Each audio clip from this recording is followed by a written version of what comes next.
सन 1943 की बात है। बाबा नियम करौली उत्तर प्रदेश के फतेहगढ़ क्षेत्र में भ्रमण पर थे। एक दिन वे एक वृद्ध दंपत्ति के छोटे से घर पहुंचे। दंपत्ति ने बाबा का अत्यंत श्रद्धा से स्वागत किया, यद्यपि उनके पास देने को बहुत कम था। उनका इकलौता बेटा सेना में था और उस समय युद्ध क्षेत्र में तैनात था, जिससे वे दिन रात उसकी चिंता में डूबे रहते थे।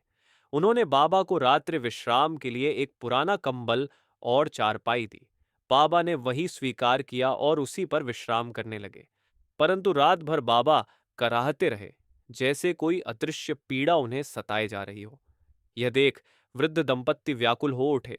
उन्हें लगा कि वे बाबा की सेवा में कोई कमी कर बैठे हैं। न भोजन ठीक से दे सके, न वस्त्र।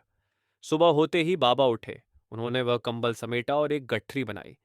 फिर उन्होंने दंपत्ति से कहा, इस कंबल को लेकर नदी में प्रवाहित कर दो, पर ध्यान रखना, इसे खोलना मत। दंपत्ति ने विस्मय से पूछा, बाबा, पर क्यों? बाबा मुस्कुराए और बोले, तुम्हारा बेटा 1 महीने के भीतर कुशल लौट आएगा। बस मेरे कहे अनुसार यह कार्य कर दो। दंपत्ति ने बाबा की आज्ञा को श्रद्धा से स्वीकार किया। जब वे कंबल को उठाकर नदी की ओर ले जा रहे थे, उन्हें आश्चर्य हुआ। वह कंबल भारी लगने लगा था और उसमें से जैसे किसी भारी धातु के टकराने की आवाजें आ रही थीं।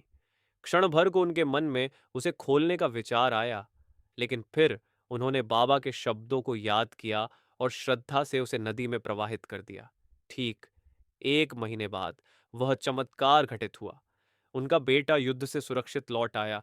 वह बहुत भावुक था। आंखों में आंसू लिए उसने अपने माता पिता को बताया, हमारी टुकड़ी को दुश्मनों ने घेर लिया था, सब मारे गए।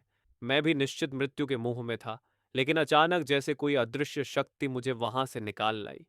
मैं आज भी नहीं समझ पा रहा कि कैसे बच गया। वृद्ध माता पिता की आंखें नम हो गईं।